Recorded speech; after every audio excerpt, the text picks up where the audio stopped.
Often in a math class, you're told specific instructions and you might get confused what it is that they're asking you to do. So let's go over keywords that you must know. Let's talk about the word evaluate. So it's to do with expressions, and you have to substitute a value that's provided for you and perform the arithmetic operations. Compare that to simplification. It's a process of replacing a mathematical expression, again expression, by an equivalent one. Sometimes it's shorter, but usually it is written in a different format that's considered simpler. Factoring is also to do with expressions. This is where you're finding what multiplies together to get an equivalent expression, and the result is supposed to be a monomial. So it might be already a monomial, or it could be a binomial, trinomial, and you're creating monomials out of that. Solving, on the other hand, is to do with equations. So all of these expressions, the original question would not have equals at all in it. Equation will have an equals. So solving an equation is to find the solution, which are the values that fulfill the conditions stated by the equation. So what we're going to do is do some matching right now. So I have evaluate, simplify, factor, and solve as the columns, and all of these questions, we're going to organize them. So let's start with solving. This is obviously an equation, it has equals, so that goes into that category. Which other one has equals? Well, this one on the bottom has equals, but it has a statement if x equals and y equals, so this is something different. We'll come back to it. This one right here is an equation, so this is the one that you're going to be solving. Let's move on to factoring. So factoring, it's a little bit unclear which one we could do, but we can do a process of elimination. So in this question here, we're obviously able to do something because there's lots of numerical values. We could follow BEDMAS. In this question, we can also simplify as well, so that probably goes for simplification. This question here, you can't actually subtract them. 24 with an x, you cannot subtract 30 from it when there's no x on the 30. So this is the one that goes for factoring. Which other one doesn't have anything like? This one, 4x, y, and there's 3xy, so there's some simplification could be done here. This one here has 16xy, and this is 4x. These are unlike terms, so you can't simplify this. You can't solve it because there's no equals. So this must be a factoring question as well. Next one, let's talk about evaluation. So for evaluation, this particular question up top could be considered to evaluate what is the value of all of that. But it usually is actually could be written as simplification type of question. So we'll leave it in this column. Evaluate is usually, as it says here, you substitute a number. So you're told x and y values and you're supposed to be plugging them in. We have 2 more left over or 3 left over. So this particular one doesn't have any equals, and we can definitely find one value for it. So we can say this is to simplify into one fraction. This has multiple bases, and x's can go together, y's can go together, and so on. So you can simplify that. And this last one has some like terms, so we can put them together and simplify them. And for the rest of the video, I'm going to show you how to do all of these questions just so you can review your basic algebra skills. Let's start with this particular one. To simplify, let's think. So sometimes students are confused where to place the equal sign. So on the bottom here, I have record equals once per line, either just in front or below the original equals. Well, there is no original equals in the question, so you're going to just place equals in the front. Then I'd like you to imagine there is a 1 in front of each bracket. So in the front of the first one, it actually doesn't matter if you put it in there, but in front of the second one, that is a -1 that has to be multiplied into the bracket. So we're going to distribute 1 multiplied with these two, stays the same. And then -1 multiplied with positive 5y makes it -5y, and negative times negative will be positive on this side. Then we have some like terms. 4xy and 3xy makes 7xy, and negative 6y with negative 5y is negative 11y, and you stop here. Simplification means you don't actually find any value for x or y, you just simplify as much as you can go and stop. Let's try a solving type of question. Here we'll also talk about where to record equals, but also when we are working with equations, often you're doing something to top and bottom, and sometimes you're doing things to each side of the equation, left side and right side. So we'll talk about both of these types. So let's rewrite the question over here. We have more space. We're going to place the equals below the original equals, just once per line. So do not put it in the front. And what we're going to do in terms of operations, we're going to maintain equivalence by doing the same thing on each side of the equal sign. So to get rid of 2, we're going to divide this side by 2 and this side by 2, because our goal is to get x by itself. That gives us 3x plus 4 equals 7, because 14 divided by 2 is 7. This bracket is no longer necessary, so remove it. And now we can get rid of the plus 4. Opposite of adding 4 is subtracting 4. Again, notice we're doing it on this side of the equals and this side of the equals. So we get 3x equals 3. Dividing both sides by 3 gives us x equals 1. Let's talk about why you should not put equals in the front. If you were to put, let's say, equals in the front of this first line, so if you said that, you would be saying basically that this 2 bracket 3x plus 4 is equal to 3x plus 4, which they're not really equal to each other. What is happening is that the equation is equivalent to the one above, so please write only one equals per line. There's another way to do this. Instead of dividing by 2, some people would prefer to distribute 2 in. That's fine. Then you get 6x plus 8. Then you would subtract 8 from both sides and get the same result, x equals 1 regardless. Let's try a factoring question. So here there is no equals to start off with, so we're going to always place equals just in the front. So here's the original question. We have equals, and then we're going to manipulate this line. Please don't start pulling this negative 30 to the other side by adding 30 to both sides, because this is not an equation. There is nothing there. There's no 0 there or anything like that. So do not create an expression into an equation just because you see an equals. What we're going to do instead, we're going to maintain equivalence by doing the same thing to top and bottom. We do not have the other side of this. This is not an equation, so we cannot be doing same things on both sides of equals. So what we're going to do is think what divides into 24 and 30. We notice that 6 does, but we can't change the question. So 6 over 6 is equivalent to 1. So we didn't really change anything, but it just looks a little weird. And then what you can think of is the 6 on the bottom, distribute that division in. Why would we do that? Well, now when you have 24x divided by 6, you get 4x, and 30 divided by 6 is 5. This is now an equivalent form to the one that's above, but it is factored. It is now one big monomial. Over here we have a minus sign separating the two terms, so that's a binomial, and it became a monomial that has two factors. One factor is 6, and the other factor is a binomial, but altogether is a monomial. Let's do another simplification. This could have been also saying, please evaluate.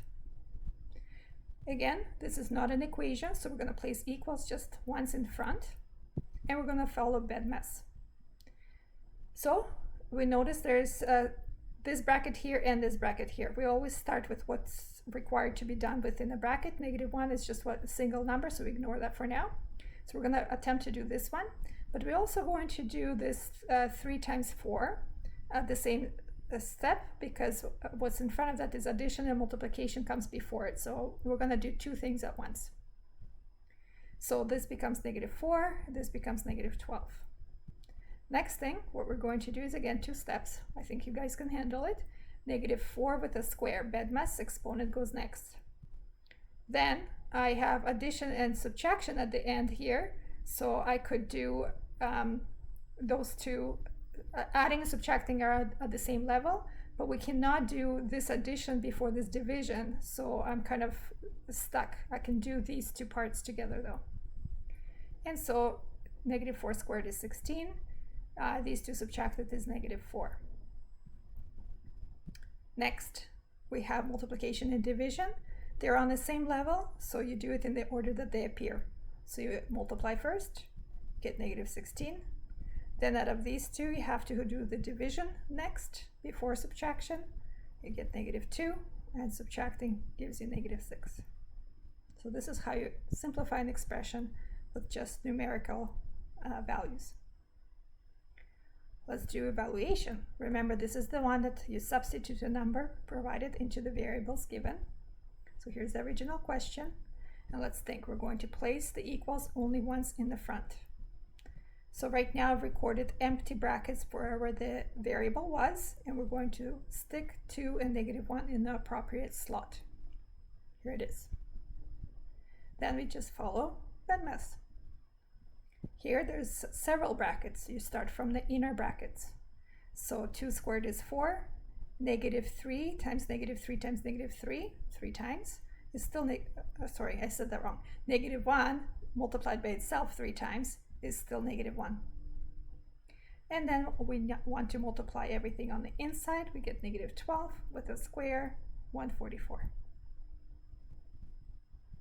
Another simplification question where we have just monomials to multiply, but there's definitely some like bases that we can combine together.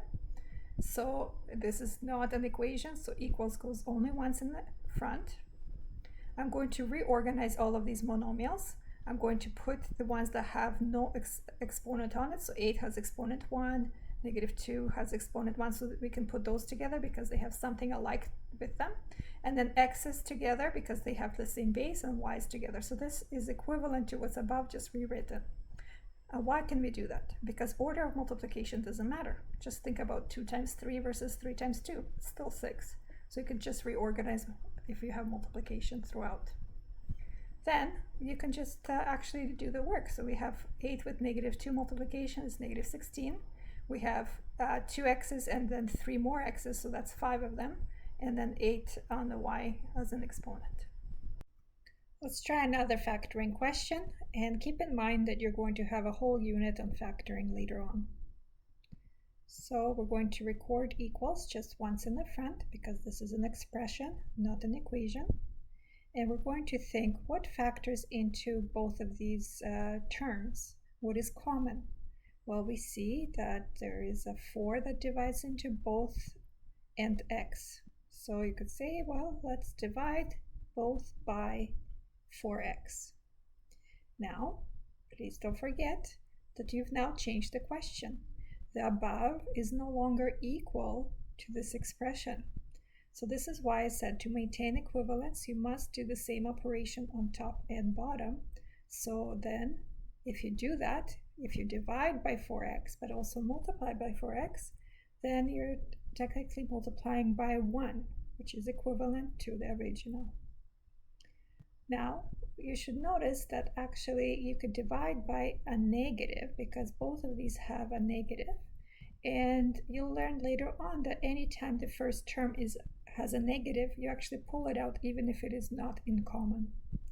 And all that's left is to do this division on the inside to simplify this bracket. So we have 16 divided by 4. 2 negatives disappear. X's cancel out as well. X goes into itself once. Only y is left over with the +4.